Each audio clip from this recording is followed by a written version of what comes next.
যারা মিথ্যাবাদী আল্লাহ রাব্বুল আলামিন এদেরকে কখনো হিদায়েত দেন না, সঠিক রাস্তা দেখান না। সঠিক রাস্তায় থাকলেও এরা পথভ্রষ্ট হয়ে জাহান্নামের পথে চলে যাবে।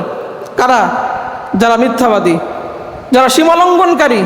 আজকে আমরা অহরহ বিনা কারণে আমরা এইগুলো করতেছি। এইগুলো আমাদের ছেড়ে দিতে হবে।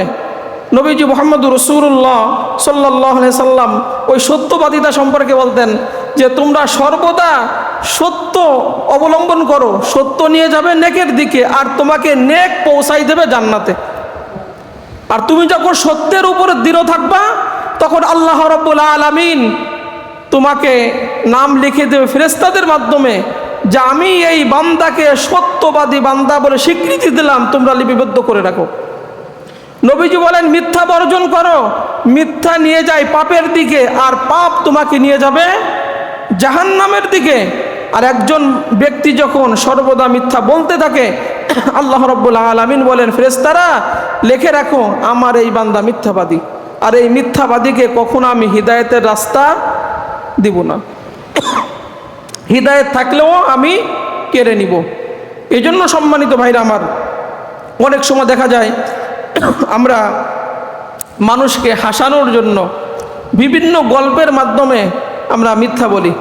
বিভিন্ন ওয়াজের ময়দানে শ্রোতাদেরকে উৎসাহ করার জন্য, হাসানোর জন্য অনেক মানুষ মিথ্যা বলে, অনেক মিথ্যা গল্প বানিয়ে বলে শ্রোতাদেরকে হাসানোর জন্য।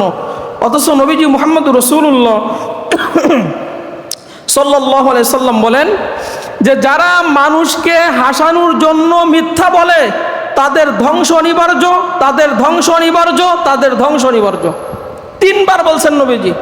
যারা মানুষকে হাসানোর জন্য মিথ্যা বানিয়ে বলে, কোনো গল্প কিচ্ছা যাই হোক মিথ্যা বানিয়ে বলে, তাদের ধ্বংস অনিবার্য, তাদের ধ্বংস অনিবার্য, তাদের ধ্বংস অনিবার্য।